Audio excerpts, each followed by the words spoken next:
The officers quickly moved to secure the scene, handcuffing the attackers and reading them their rights. Both men protested weakly, claiming they had been overpowered by the dog and insisting they hadn't meant any real harm. But their excuses fell flat in the face of the evidence and Max's unyielding presence. As one officer led the men to the patrol car, another approached Margaret, his expression a mix of concern and admiration.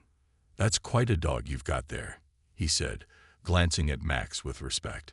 Margaret smiled faintly, patting Max's head. "He's something special, isn't he?" By the time the officers began questioning the attackers, Max had relaxed slightly, sensing that the immediate danger had passed. He sat down beside Margaret, his breathing slowing as exhaustion began to set in. Margaret knelt beside him, running her fingers gently through his fur. "You did good, boy," she whispered, tears welling up in her eyes. "You saved us." Max leaned into her touch, his tail giving a slow, contented wag. In that moment, amid the chaos of flashing lights and shouted commands, Margaret felt an overwhelming sense of peace. No matter what challenges lay ahead, she knew she would always have Max, a true hero, to protect her. In a small, quiet town where everyone knew each other by name, life moved at a slow and predictable pace. The trees lining the streets swayed gently in the breeze, and birds chirped cheerfully, as if nothing bad could ever happen here. It was the kind of place where people left their doors unlocked and kids played outside until sunset without worry. Among the residents was Margaret, an elderly woman who had lived alone for years after her husband passed away.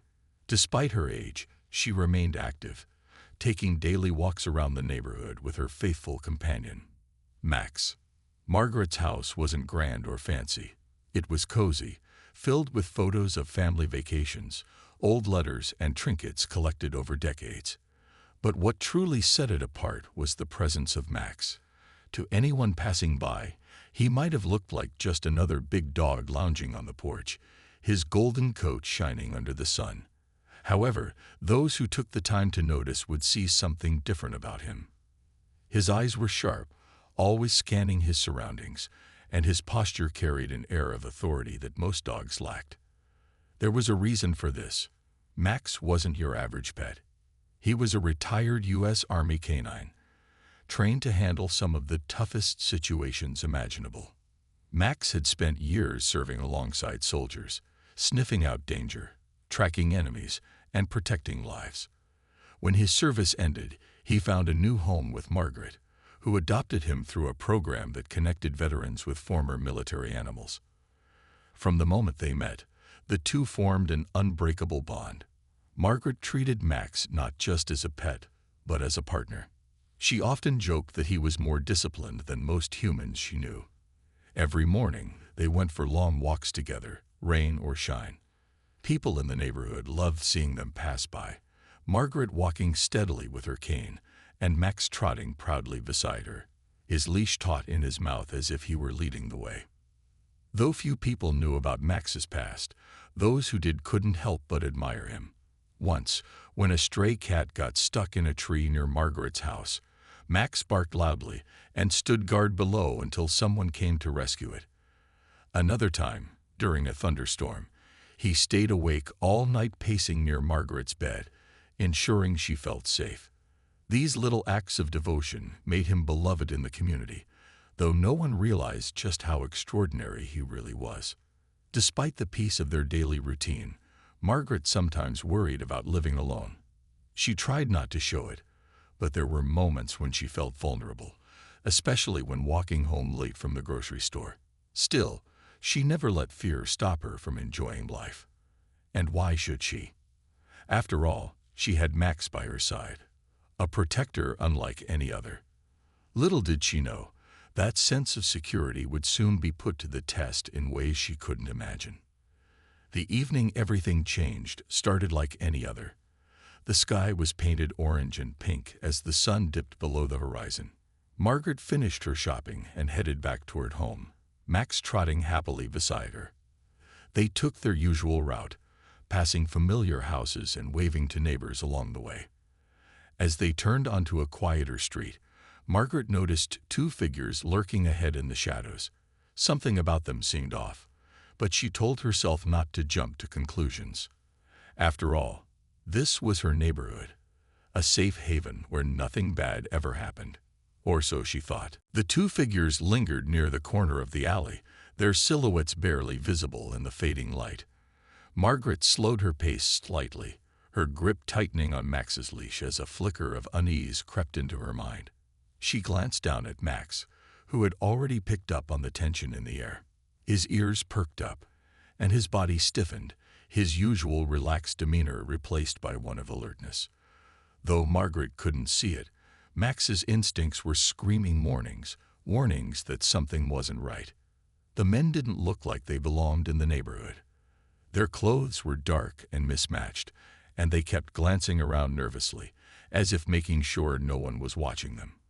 One of them wore a hoodie pulled low over his face, while the other shuffled his feet awkwardly, trying to stay hidden in the shadows.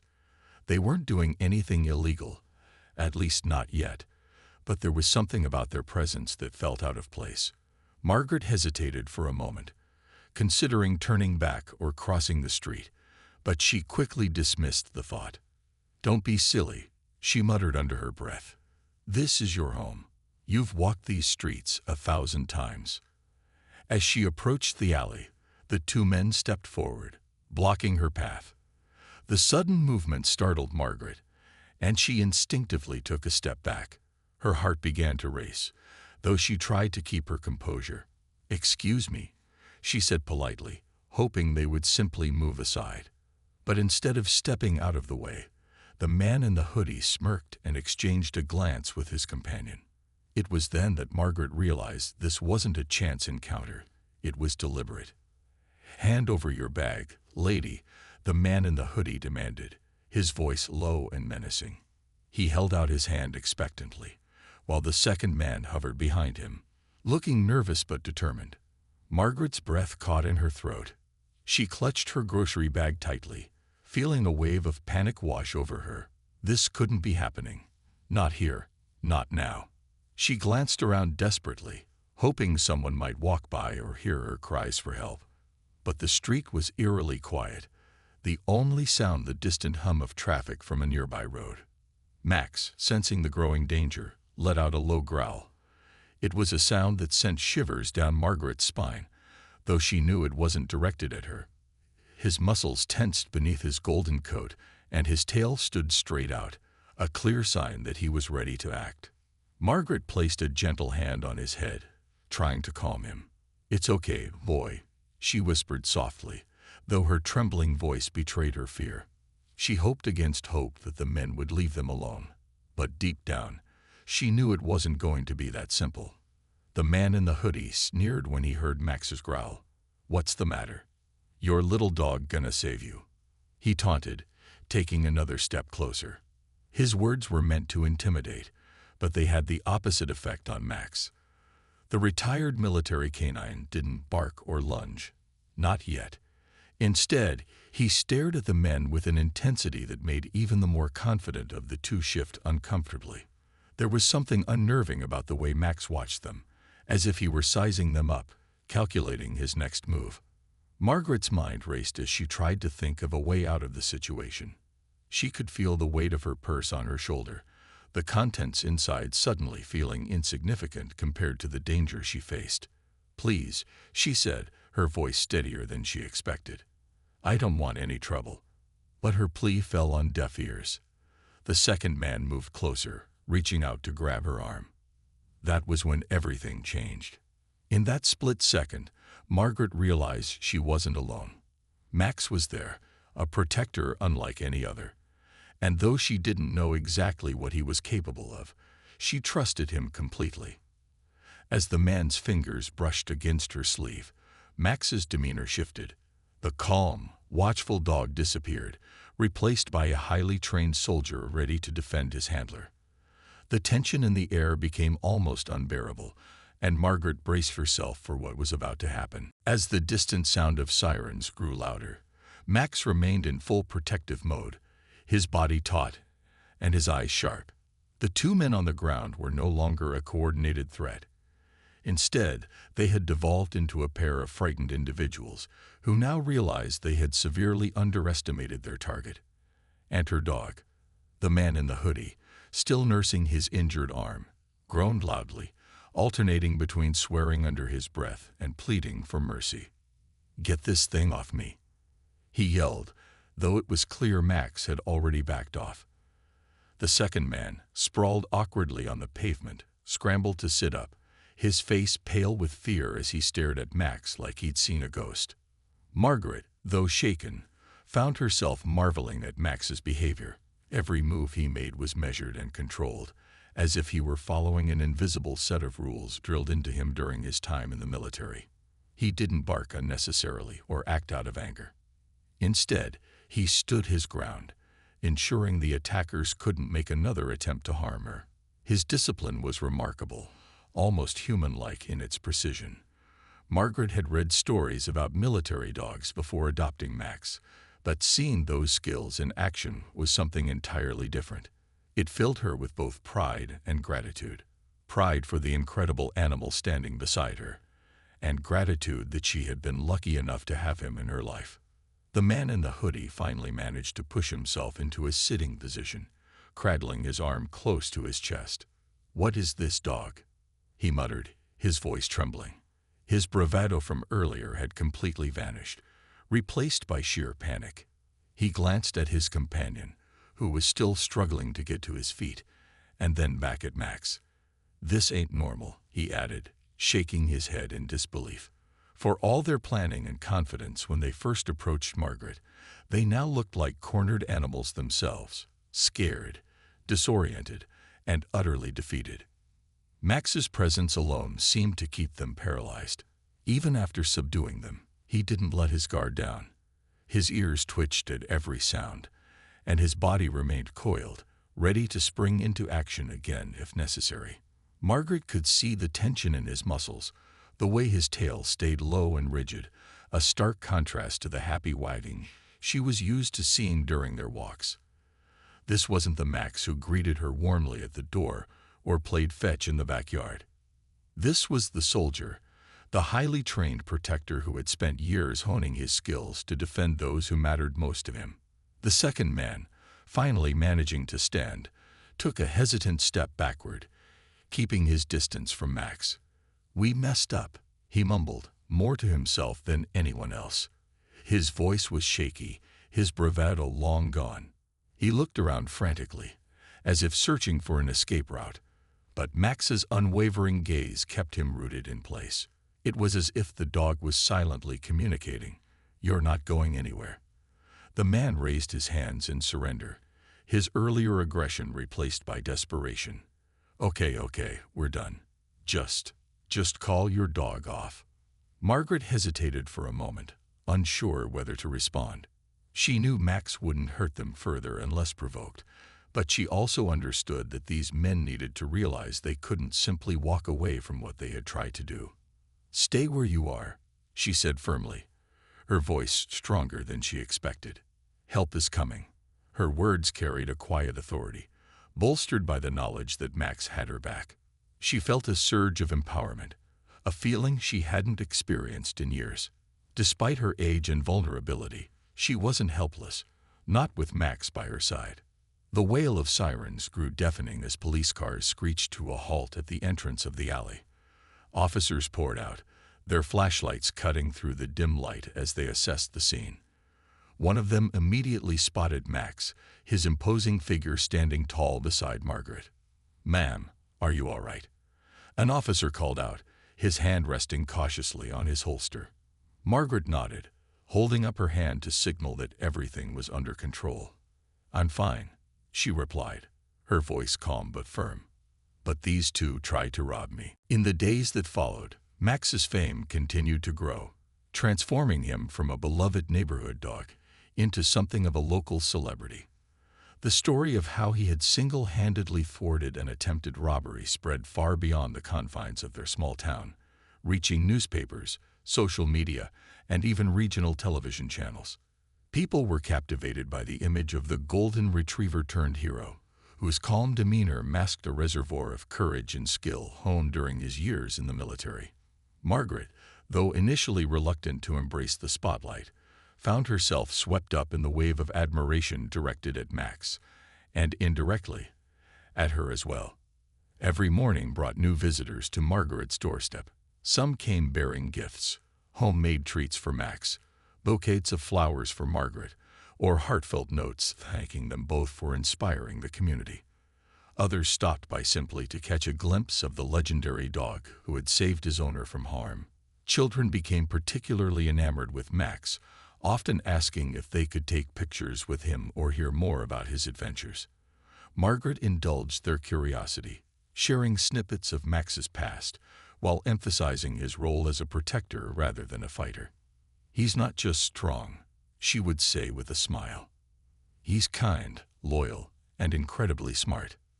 One day, a group of students from the local elementary school visited, eager to learn more about Max's story.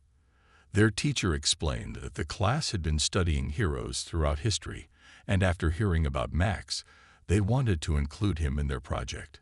Margaret welcomed them warmly, setting up chairs on her front lawn so everyone could gather around. As the children sat cross-legged on the grass, Max lounged nearby, soaking up the attention like the natural star he was. Margaret spoke softly but clearly, telling the kids about Max's time in the army and how he had transitioned to civilian life. She emphasized the importance of bravery, loyalty, and standing up for others, values Max embodied effortlessly. The students listened intently, their eyes wide with wonder, when one little girl shyly asked, "What makes Max so special?" Margaret paused, looking down at her faithful companion. "It's not just what he did last night," she replied thoughtfully. "It's who he is every day. He protects me, keeps me company, and reminds me that even when things feel scary, we can face them together." Her words resonated deeply, not just with the children, but also with the adults who had gathered to watch. As word of Max's heroics reached wider audiences, offers of support began pouring in. Local businesses donated food and supplies for Max, while animal shelters invited Margaret to speak about adopting retired working dogs. One veterans organization even reached out, expressing interest in featuring Max in a campaign to raise awareness about the benefits of pairing former military animals with civilians. Margaret graciously accepted some invitations, seeing them as opportunities to shine a light on causes close to her heart. But despite the growing recognition, she remained humble, always redirecting praise back to Max. Max himself seemed unfazed by all the attention. To him, nothing had changed. He was still the same loyal companion who accompanied Margaret on her daily walks and rested at her feet during quiet evenings at home. Yet there was a subtle shift in the way people treated him. Neighbors greeted him with extra enthusiasm. Shopkeepers slipped him treats behind the counter, and strangers often stopped Margaret to share stories of their own pets or express gratitude for reminding them of the bond between humans and animals. It was clear that Max's actions had touched something universal, a reminder of the goodness and resilience that existed in the world. For Margaret, the experience reinforced her belief in the power of connection, not just between people, but between species. Max had given her more than safety. He had given her purpose, joy, and countless memories she would treasure forever. And though she never sought fame or recognition, she couldn't deny the warmth that filled her heart knowing that Max's story had inspired so many. As she watched him snooze peacefully on the porch one evening, she whispered softly, "You've done good, my boy. So very good." Max twitched his ear in response, as if acknowledging her words before drifting back into a contented sleep. The moment the second man's hand touched Margaret's arm, Max sprang into action. With a speed and precision that seemed almost supernatural, he broke free from his leash and positioned himself between Margaret and the attackers.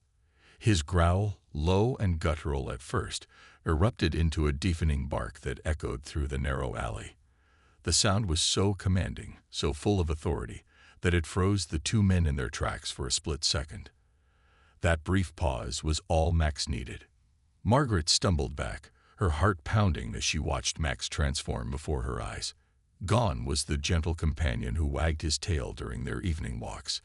In his place stood a creature of focus and power, every muscle in his body coiled like a spring, ready to strike. His golden coat shimmered under the dim light of a nearby street lamp, making him look almost otherworldly. Margaret had seen glimpses of this side of Max before, when he chased off stray dogs or guarded her during storms, but nothing compared to the intensity radiating from him now. The man in the hoodie, clearly startled by Max's sudden aggression, tried to regain control of the situation. "Back off, mutt," he shouted, waving his arms wildly in an attempt to scare the dog away. But Max didn't flinch. Instead, he lowered his head, baring his teeth slightly. His eyes locked onto the man with unwavering determination. It was a look that said, "You've made a grave mistake." Before the man could react further, Max lunged forward with astonishing speed. He didn't bite recklessly.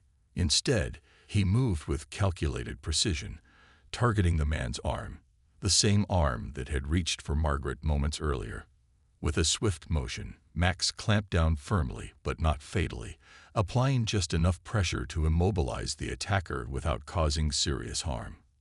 The man let out a sharp cry of pain and surprise, dropping to his knees as he struggled to free himself from Max's grip. The second man, seeing his partner incapacitated, panicked. "Let him go," he yelled, backing away frantically. But Max wasn't done yet. As soon as the first man fell to the ground, Max released his hold and turned his attention to the second assailant. The man turned to run, his footsteps echoing loudly against the walls of the alley. But Max was faster. In one fluid movement, he intercepted the fleeing man, knocking him off balance with a powerful shoulder tackle. The force of the impact sent the man sprawling onto the pavement, leaving him stunned and gasping for air. Margaret, still shaken but regaining her composure, stood frozen in awe. She had always known Max was special, but witnessing his skills firsthand was something else entirely. Every move he made was deliberate, every action carried out with the efficiency of a seasoned professional. It was clear that his military training hadn't faded. It was ingrained in him, waiting to be called upon when needed most. And tonight, he had answered the call with everything he had. As the two men lay defeated, one writhing in pain and the other struggling to crawl away, Max positioned himself protectively in front of Margaret. His chest heaved with exertion, but his stance remained firm, his eyes scanning the area for any sign of additional threats. Though the immediate danger had passed, Max showed no signs of relaxing. He stayed alert, ready to defend his handler until help arrived. For Margaret, the scene unfolding before her felt surreal. Just moments ago, she had been an ordinary elderly woman walking home from the store. Now she found herself in the middle of what could only be described as a real-life action sequence, with her loyal dog as the hero. Her hands trembled as she reached into her pocket to grab her phone, dialing 911 with trembling fingers. "Please hurry," she told the operator, her voice steady despite the chaos around her. "My dog." He stopped them, "But I think they're hurt." As sirens wailed in the distance, growing louder with each passing second, Margaret placed a reassuring hand on Max's back. "Good boy," she whispered, her voice thick with emotion. "You did so well." Max glanced up at her briefly, his tail giving a single, proud wag before returning his focus to the men lying defeated on the ground. For now, the battle was over, but Max's instincts told him to stay vigilant. After all, protecting Margaret wasn't just his job, it was his purpose. The next morning, news of the incident spread like wildfire through the neighborhood. By the time Margaret stepped outside with Max, a small crowd had already gathered near her front yard. Neighbors who rarely spoke to each other were now exchanging stories about what they'd heard, their voices filled with equal parts shock and admiration. Some brought flowers or baked goods as gestures of support, while others simply stopped by to express their relief that Margaret was safe. At the center of it all stood Max, his golden coat gleaming in the sunlight, looking every bit the hero everyone was talking about. Margaret felt overwhelmed by the outpouring of kindness, but also slightly embarrassed. She wasn't used to being the center of attention, especially not for something so dramatic. "It's really not a big deal," she told one neighbor, waving off the praise with a modest smile. But no matter how much she downplayed the situation, people couldn't stop marveling at Max. Children knelt on the sidewalk, wide-eyed and giggling, as Max sniffed their hands and wagged his tail lazily. To them, he wasn't just a dog. He was a superhero who had saved the day. Reporters soon arrived, drawn by the unusual nature of the story. A local news crew set up cameras on Margaret's lawn, asking if they could interview her. At first, Margaret hesitated, unsure whether she wanted to share her private life with the world. But when she glanced down at Max, lounging contentedly beside her, she realized this wasn't just her story. It was his. "All right," she said finally, adjusting her glasses. "But I want to make one thing clear. Max is the real hero here." As the interview began, Margaret recounted the events of the previous night, her voice steady and calm. She described how the two men had approached her in the alley and how Max had instinctively stepped in to protect her.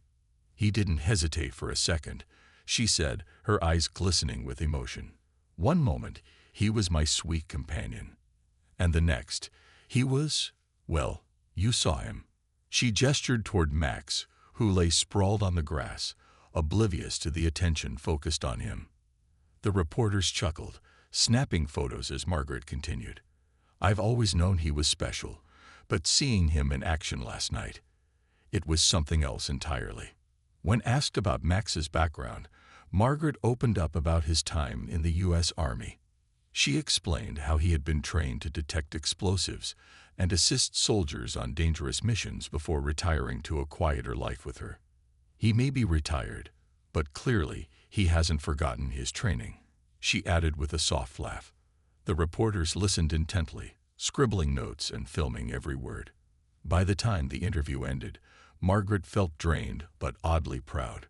Sharing Max's story felt like a way to honor his service, not just to her, but to the country. Later that afternoon, updates from the police confirmed that the two attackers had been formally charged with attempted robbery and assault. During questioning, both admitted they had severely underestimated Margaret and Max. "We thought it'd be easy," one of them reportedly said. "But that dog, man, we messed up big time." Their words circulated quickly, adding another layer to the growing legend of Max. People joked that anyone thinking of causing trouble in the neighborhood should think twice if they spotted him nearby. As the day wore on, Margaret retreated indoors, exhausted but grateful. Max followed her inside, curling up on his favorite blanket in the living room. Watching him snooze peacefully, Margaret reflected on everything that had happened. She thought about how close she had come to danger, and how far Max had gone to keep her safe. It wasn't just his strength or skills that amazed her. It was his loyalty, his unwavering dedication to protecting her. She realized then that Max wasn't just a pet or even a guardian. He was a partner, someone who had chosen her just as much as she had chosen him. That evening, as the sun dipped below the horizon, casting warm hues across the sky, Margaret sat on her porch with Max lying quietly at her feet. The street was quiet again, the chaos of the past 24 hours fading into memory. For the first time since the attack, Margaret allowed herself to truly relax. With Max by her side, she felt an unshakable sense of peace, a reminder that even in moments of fear and uncertainty, there was always hope, courage, and love. And sometimes, that love came in the form of a four-legged hero who refused to let anything, or anyone, hurt the person he cared for most. As the officers finished securing the scene, Margaret found herself answering their questions with a mix of relief and disbelief. The adrenaline that had coursed through her veins during the attack was beginning to fade, leaving behind a strange emptiness. Her hands still trembled slightly, but she forced herself to stay composed, knowing that Max needed her to remain calm. Sitting on the curb with Max by her side, she recounted the events as clearly as she could. her voice steady despite the whirlwind of emotions swirling inside her. The two attackers sat in the back of a police cruiser, their faces pressed against the window as they stared out at Max. Even now, his mere presence seemed to unnerve them. One of the officers noticed this and chuckled softly. "Looks like your dog made quite an impression," he remarked, glancing down at Max with a hint of admiration. Margaret smiled faintly, scratching behind Max's ears.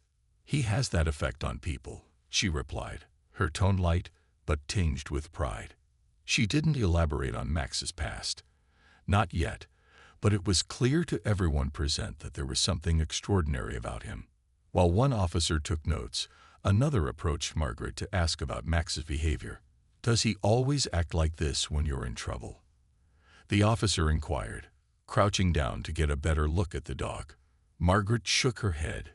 "No, he's usually very gentle. But tonight, I guess instinct took over." She paused, reflecting on how seamlessly Max had transitioned from a loving companion to a fierce protector. "He served in the military before he came to live with me," she added after a moment. "I think some part of him never stopped being a soldier." The officer nodded thoughtfully, clearly impressed. "It shows," he said. "We don't see many dogs like him around here. You're lucky to have him." Margaret agreed wholeheartedly, though the word lucky felt inadequate to describe what Max meant to her. He wasn't just a pet. He was family, a loyal friend who had proven himself time and again, even in situations he hadn't anticipated. Meanwhile, the two men in the patrol car continued to mutter nervously to each other, occasionally casting fearful glances toward Max. Their earlier bravado had completely evaporated, replaced by a mixture of shame and awe. When questioned by the officers, they admitted they had chosen Margaret as a target because she appeared vulnerable, an elderly woman walking alone at dusk. They hadn't counted on her having such a formidable guardian. "I swear we didn't mean to hurt her," one of them stammered, his voice cracking under the weight of guilt. "We just wanted her purse. We didn't know about the dog." Their confession only deepened Margaret's resolve to ensure justice was served. Though she felt pity for their obvious desperation, she couldn't ignore the fact that they had put her in danger. As the officers prepared to transport the men to the station, Margaret stood up, leaning heavily on her cane. Max rose with her, staying close to her side, as if sensing her need for support. Together, they watched as the patrol car pulled away, its red and blue lights casting flickering shadows on the walls of the alley. Once the immediate commotion subsided, Margaret turned her attention back to Max. His energy had noticeably waned, and he seemed content to rest beside her, his head resting gently on her knee. She ran her fingers through his fur, murmuring words of gratitude. "You did so well, my brave boy," she whispered, her voice thick with emotion. Tears pricked at the corners of her eyes, but they weren't tears of fear. They were tears of love and admiration for the incredible creature who had saved her life. A neighbor passing by stopped to check on Margaret, concern etched on her face. "Are you okay, Margaret? I heard the sirens and came running," the woman said, her eyes darting between Margaret and Max. Margaret nodded, offering a small smile. "I'm fine, thanks to Max," she replied, patting the dog affectionately. The neighbor's gaze softened as she looked at Max. "What a hero," she said simply, shaking her head in wonder. Word of the incident would soon spread throughout the neighborhood, turning Max into a local legend overnight. As the night grew quieter, Margaret realized how much she owed to Max, not just for protecting her, but for giving her a renewed sense of security. She knew life wouldn't always be without risks, but with Max by her side, she felt stronger, braver, and more capable than ever before. And as she slowly made her way home, Max trotting faithfully beside her, she couldn't help but feel grateful for the bond they shared, a bond that had been tested and proven unbreakable. Life eventually settled back into its familiar rhythm for Margaret and Max, though their quiet days were now sprinkled with moments of unexpected joy. The whirlwind of attention that followed the incident gradually subsided, leaving behind a deeper sense of connection, not just between Margaret and Max, but also within the community itself. Neighbors who had once exchanged polite nods now stopped to chat, sharing stories and laughter over cups of coffee or evening strolls. The attack had shaken them all, but it had also reminded them of the strength found in unity and the courage embodied by unlikely heroes. Max, true to his nature, adapted seamlessly to his newfound celebrity status. He accepted treats from shopkeepers without hesitation, posed patiently for photos with children, and even became something of a mascot for local events. A neighborhood bakery created a special cookie named after him, Max's Golden Bite, with proceeds going to support organizations that cared for retired military animals. Margaret chuckled whenever she saw the sign in the window, marveling at how her humble companion had become such an enduring symbol of hope and resilience. Despite the changes around them, Margaret cherished the simplicity of their daily routines. Every morning, they walked together along the same tree-lined streets, greeted warmly by passers-by who now recognized them instantly. Children often joined them on these walks, skipping alongside Max as he trotted happily beside Margaret. She loved watching their faces light up when Max paused to sniff their hands or give a playful bark. It was during these moments that Margaret felt most grateful, not just for Max's protection, but for the way he brought people together. At home, life remained peaceful and predictable. Max lounged on his favorite blanket, occasionally lifting his head to check on Margaret as she read or worked on crossword puzzles. On sunny afternoons, they sat together on the porch, enjoying the gentle breeze and the sounds of birds chirping overhead. These quiet interludes allowed Margaret to reflect on everything they had been through. Though the memory of that frightening night lingered, it no longer carried the weight of fear. Instead, it served as a testament to the unbreakable bond they shared, a bond forged not just through years of companionship, but through trust, loyalty, and mutual devotion. Margaret often thought about how different things might have been if Max hadn't been there. She knew she owed him more than words could ever express, so instead of trying, she focused on showing her gratitude in small, meaningful ways. Extra long belly rubs, homemade meals tailored to his tastes, and plenty of time outdoors became staples of their life together. Max seemed to appreciate the extra attention, though his contentment came less from the gestures themselves and more from the love behind them. As weeks turned into months, Margaret noticed a subtle shift in herself as well. The incident had left her feeling stronger, braver, and more capable than she had in years. With Max by her side, she realized she didn't need to fear growing older or living alone. Together, they formed a team, a partnership built on mutual respect and unwavering support. Whether navigating crowded streets or simply enjoying a quiet evening at home, Margaret knew she could face anything as long as Max was with her. The legacy of that fateful night extended far beyond their little town. Inspired by Max's story, several families adopted retired working dogs, giving these loyal animals a second chance at happiness. Margaret received letters from across the country, thanking her for shining a light on the incredible bonds humans could form with animals trained for service. Each message filled her with pride, not because she sought recognition, but because Max's actions had sparked positive change. On one particularly serene evening, as the sun dipped below the horizon and painted the sky in hues of orange and pink, Margaret sat on the porch with Max resting his head on her lap. She stroked his fur gently, listening to the rhythmic sound of his breathing. "You know, my boy," she said softly, her voice carrying the weight of countless emotions. "You've taught me so much. You've shown me what it means to be brave, to protect those we love, and to find joy even in the simplest moments." Max let out a soft sigh, his tail thumping lazily against the wooden planks. In that moment, surrounded by the comforting stillness of the evening, Margaret felt an overwhelming sense of peace. Life wasn't perfect. It never would be. But it was beautiful in its own imperfect way. And as long as she had Max by her side, she knew she could face whatever challenges lay ahead.